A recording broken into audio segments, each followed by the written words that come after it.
was Tom, the write-on for Albany Law Review, who you'll get to meet later. So here is kind of just a rundown of the logistics. We mentioned this at the journal interest meeting, but sign up started today.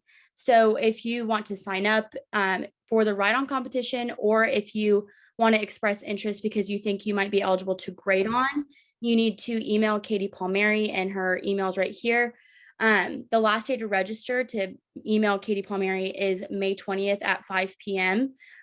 We will not be accepting any late registration. So 501, cut the cord, no one's home. We are not taking any more. What you need to include in the email is your name, your address, phone number, your email address, your class year or your year to graduate.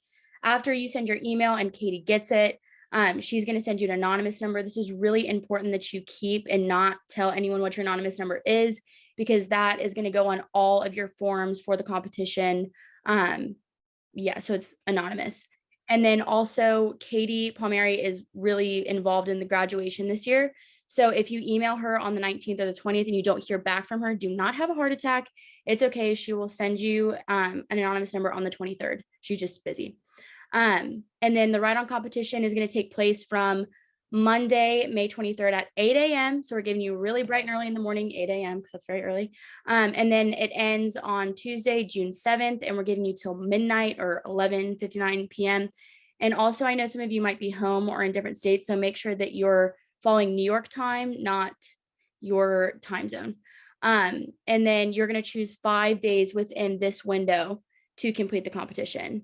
And then over the summer, June, July, as late as August, competitors will hear back whether or not they got onto a journal. Also, the competition will be taking place on Canvas. So I kind of tried to do like a little diagram for what to do. Hopefully Katie will be sending the enrollment link for this as well. So if you can't get it down, wait for that. And if you still can't get it, let us know. But this is kind of just what this is. And we'll be sending these slides out later. So if you want to do it later, you can. But it's just where your courses are, like if your contracts, your towards that kind of stuff, you're going to go down to all courses, browse more courses, and then student affairs will look like this and it'll pop up. You just say join this course. All of the forms that you need for competition, the preference sheet, the eligibility form, all of that, that's going to be on the Canvas course along with all of the competition material. So it's really important that you enroll for the student affairs class. And I will now pass it over to Kyle. Keenan. Sorry, we were dealing with the question in the chat, and I think we're of the opinion that either address should be fine. I think it may be safer to use your permanent address in that email to Katie. Just use that as a rule of thumb. But my slides deal wherever with you are, and wherever you are during the summer, like wherever you're going to be right. getting the news of the journal. So wherever you are over the summer, probably do that one. Yeah, good call. Yeah, go with that.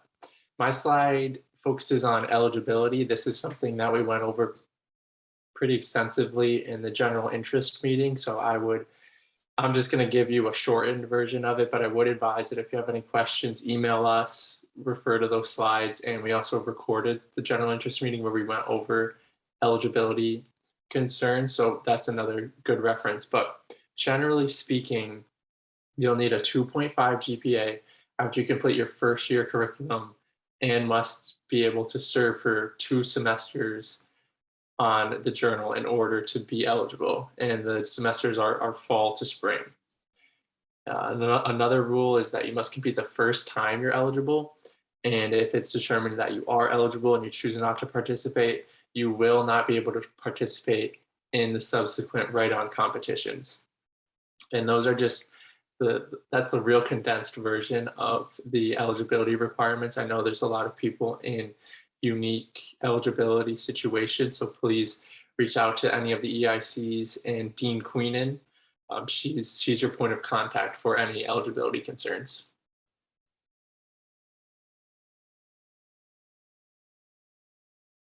Okay, I'm all good, Claire. Hey guys, so really the structure of the competition is going to come down to 2 parts. So you got the sub-editing portion that's going to require you to edit an article for spelling, punctuation, grammar, and accuracy of citations. So you're going to be using the Bluebook, obviously. And like this kind of said, you're just going to want to make sure everything is as accurate as possible. And for the writing portion, you're going to write a 3 to 5 page objective memo. Basically, what you're kind of similar to what you did in lawyering your first year. You're also obviously going to have to do cite footnotes in accordance with the Blue Book. We're going to explain a little bit more about that in a little bit. It's manageable, and like we're giving you guys 5 days to do it, and that 5 days will be more than enough time for you guys to get that done and do it to the best of your ability.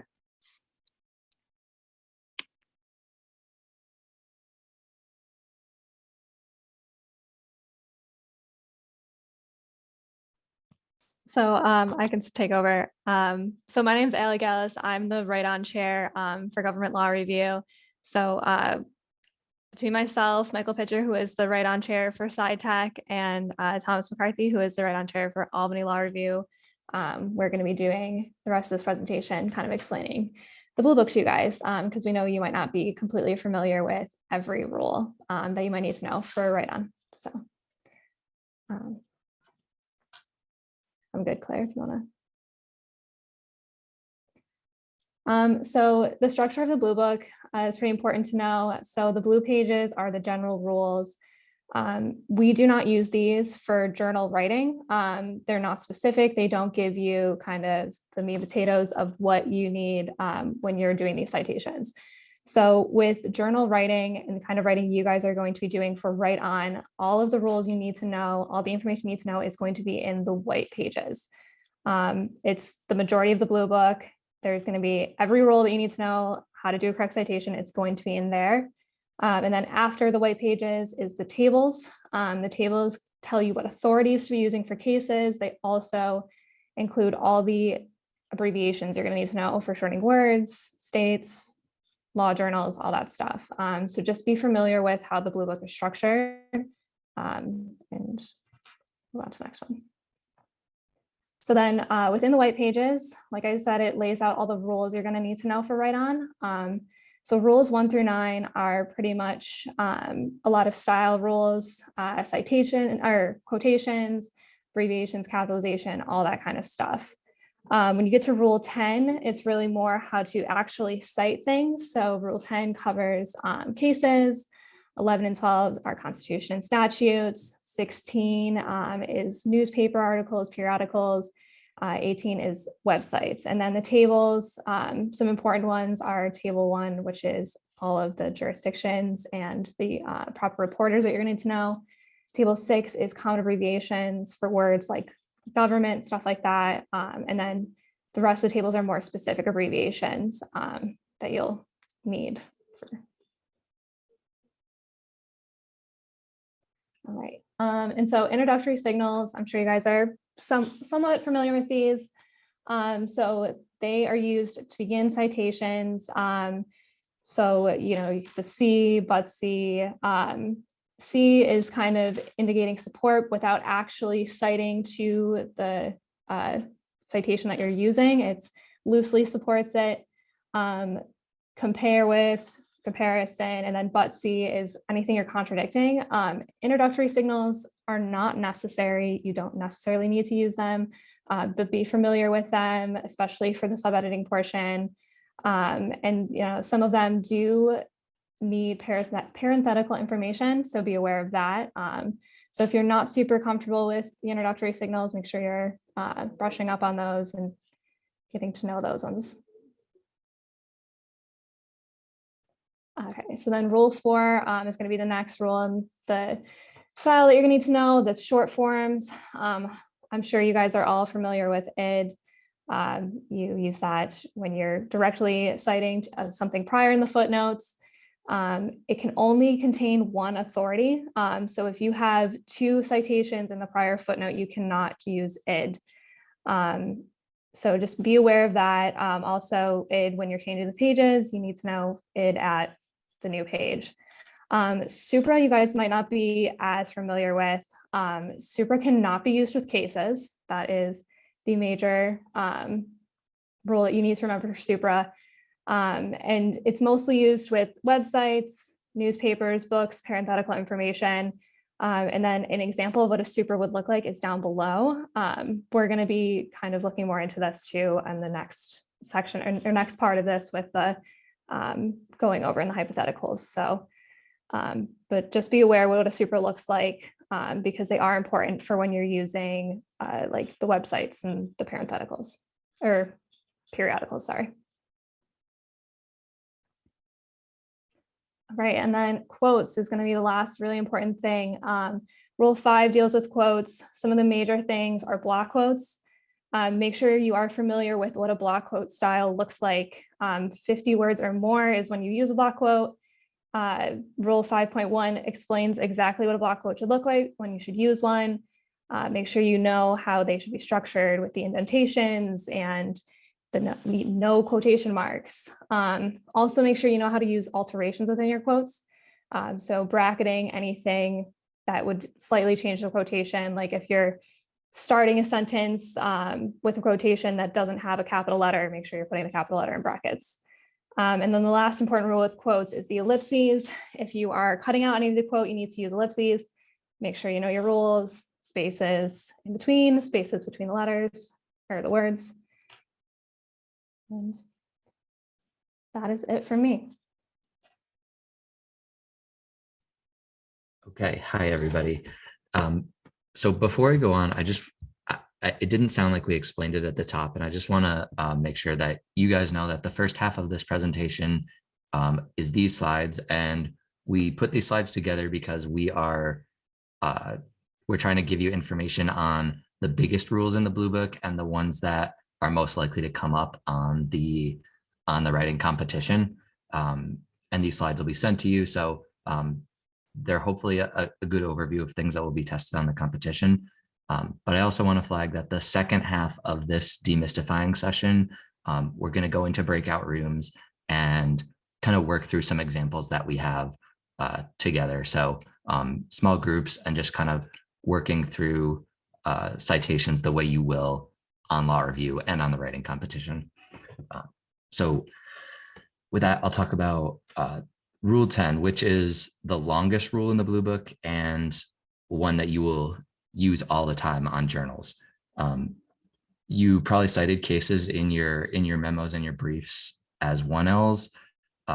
This is very similar, but and Kyle, you can go to the next one. There are just a couple differences in the white pages as opposed to the blue pages.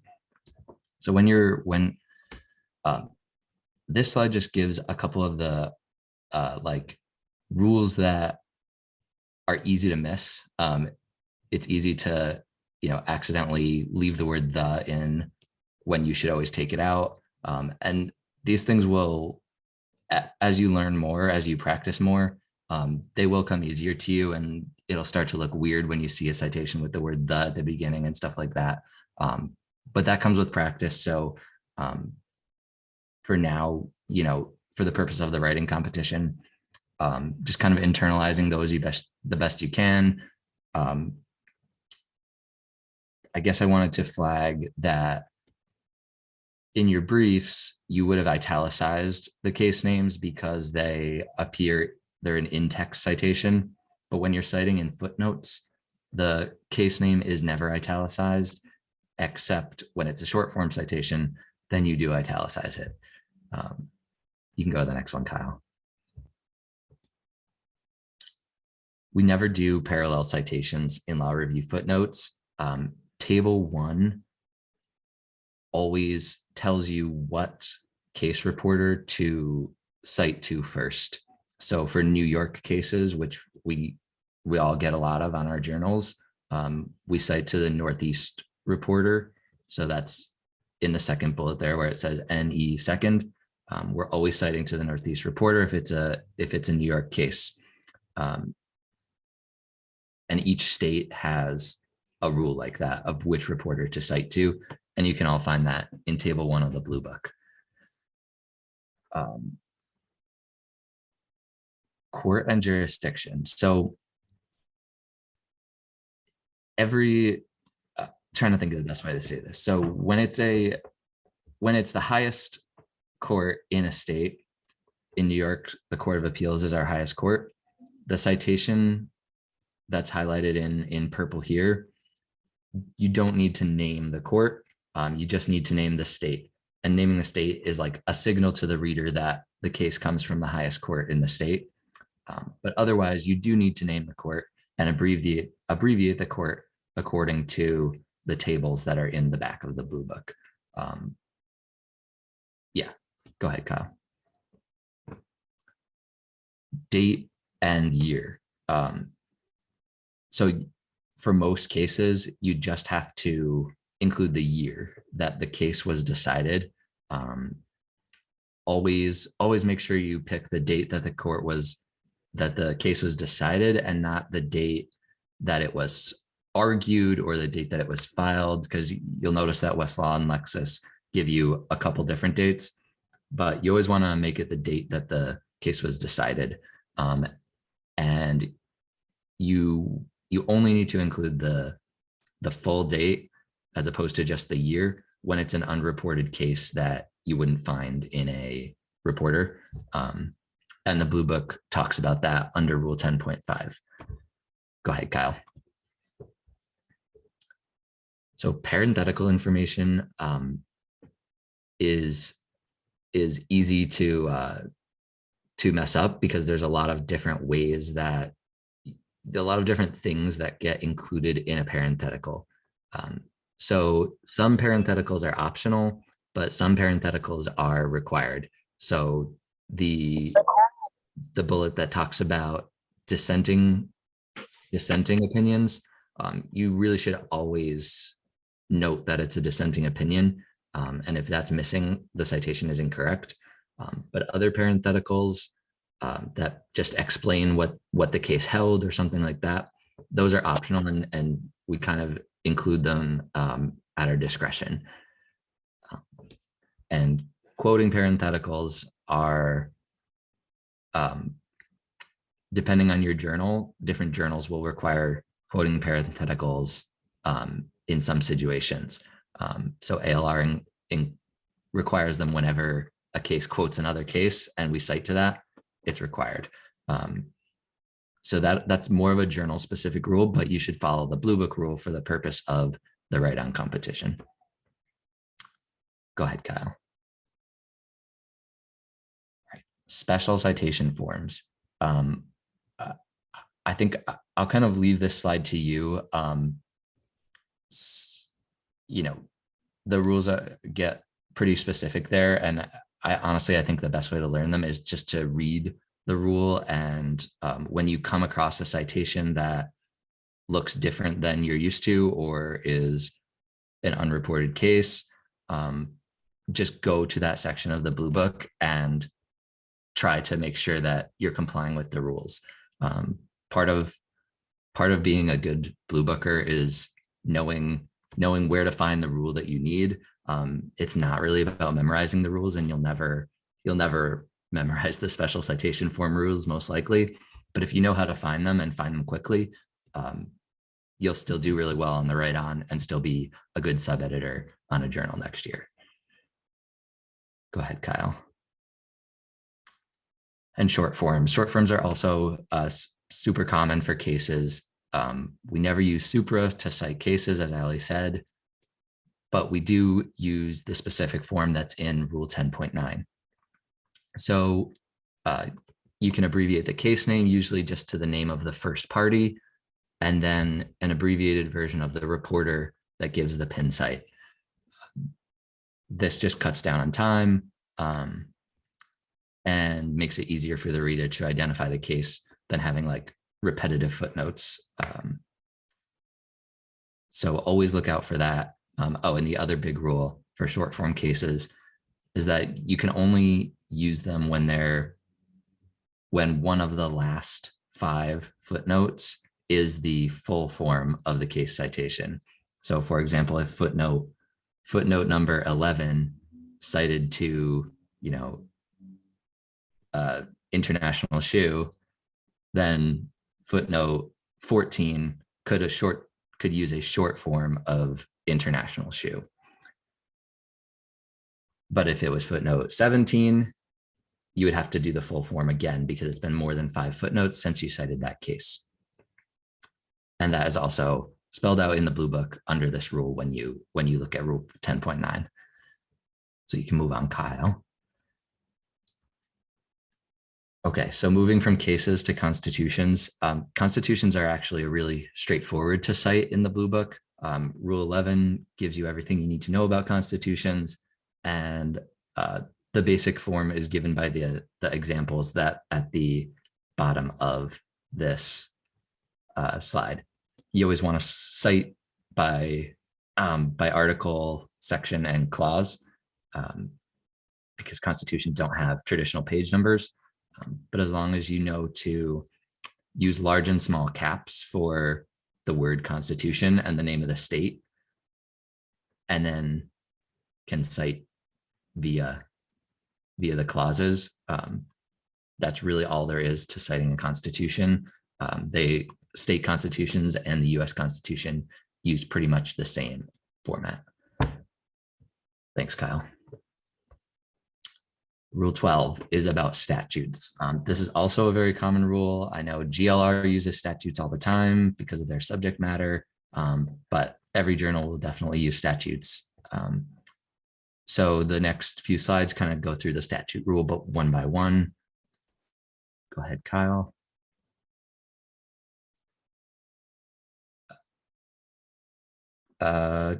This is me. No, there's more rules on statutes. I think we went too far, Kyle. Yeah, there we go. Okay, so I just want to explain how the codes work. The United States Code is how federal statutes are typically cited. There is specific rules about when to not cite to the US Code. They're in Rule 12.3 of the Blue Book. Sometimes it may make sense to cite to like the LexisNexis version of the code, which requires an explanation that you're citing to LexisNexis. But for the most part, authors are going to cite to the US Code, and that is the official version. And yeah, I'd refer you to the Blue Book to see when to do that. For state codes, every state is really different, and citing a statute is really, really state specific. So in New York, we actually don't even have a code, and you have to cite to a kind of unusual looking statute format for New York statutes. And other states will all have their own format. So you have to, if you're citing a statute, you have to go to table 1 and make sure you really drill down on what that state's statute format is. So now you can move on, Kyle. Okay.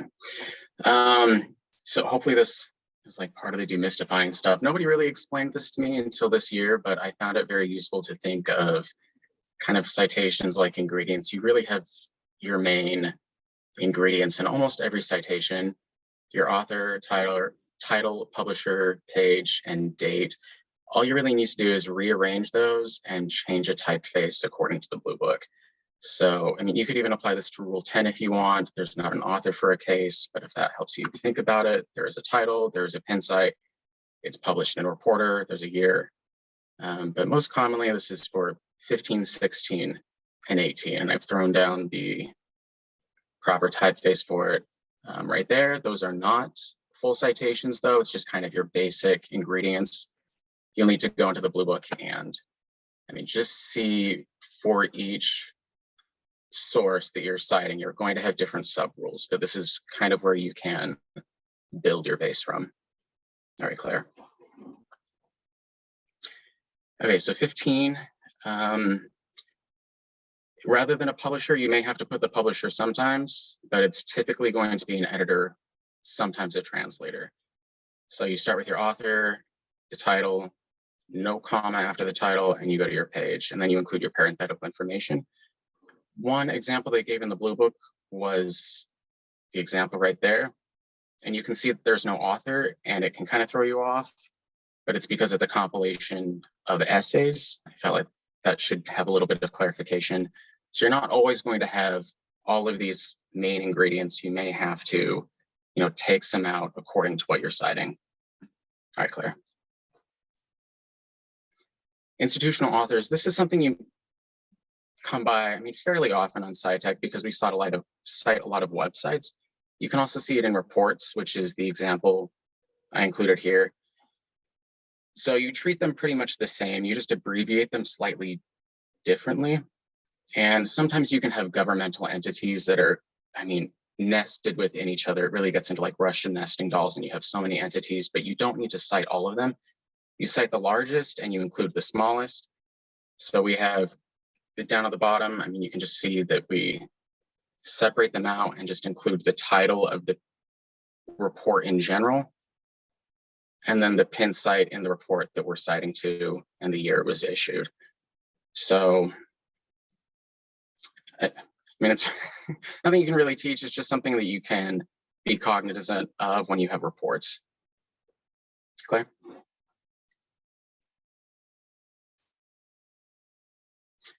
Pagination is something else we felt was important. You don't really nobody really knows what a paginated journal is, I feel, when you come into this, when you're writing. What's the difference between a paginated and a non-paginated journal, or consecutively paginated journals?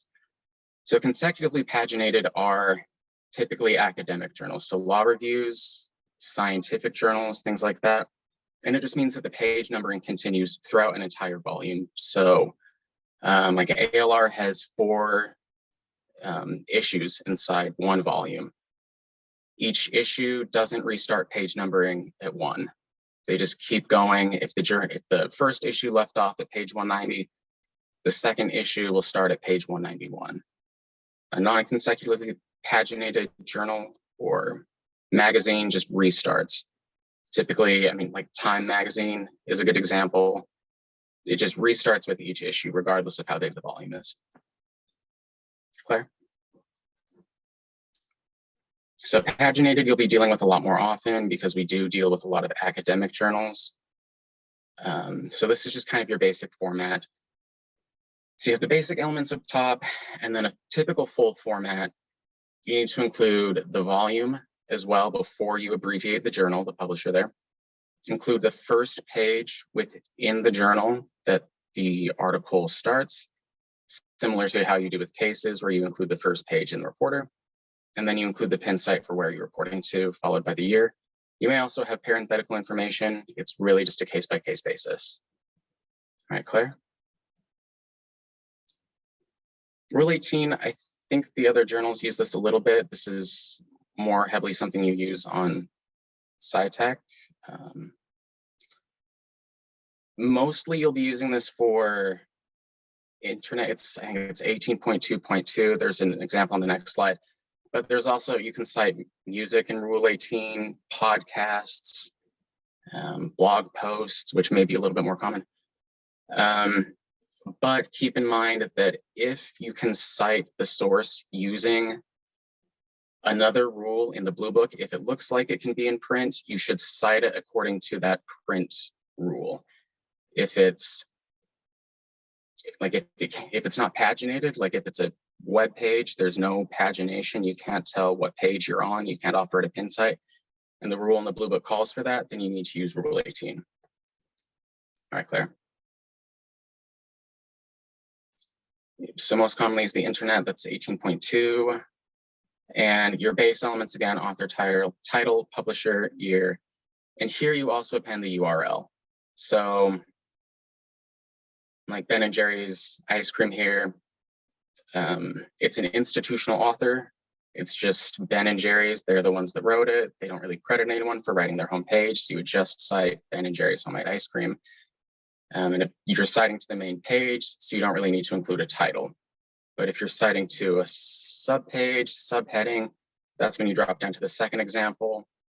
The rules change slightly, again, based on typeface. You can see if it's an institutional author, you would use large and small caps.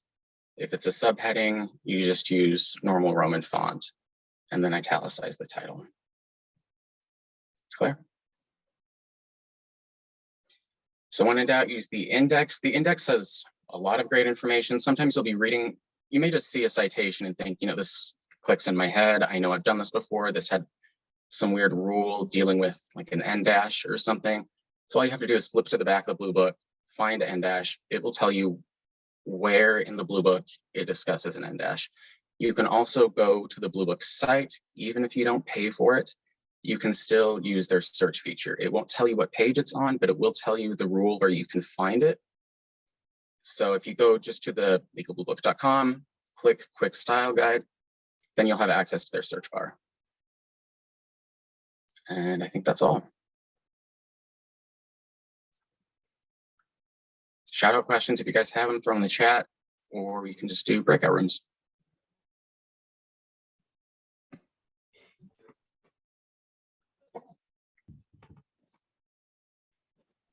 Does anyone have any questions?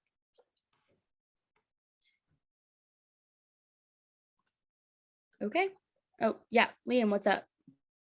Yeah, no, for our lawyering, so we did the thing where instead of italicizing the case names and id, our professor had us underline them.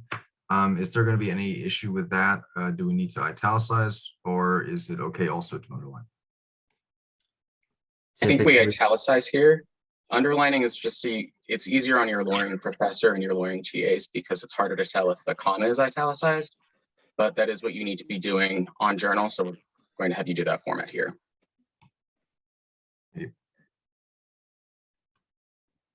Anyone else? Okay, everyone hang tight. I'm gonna try to do these breakout rooms really fast.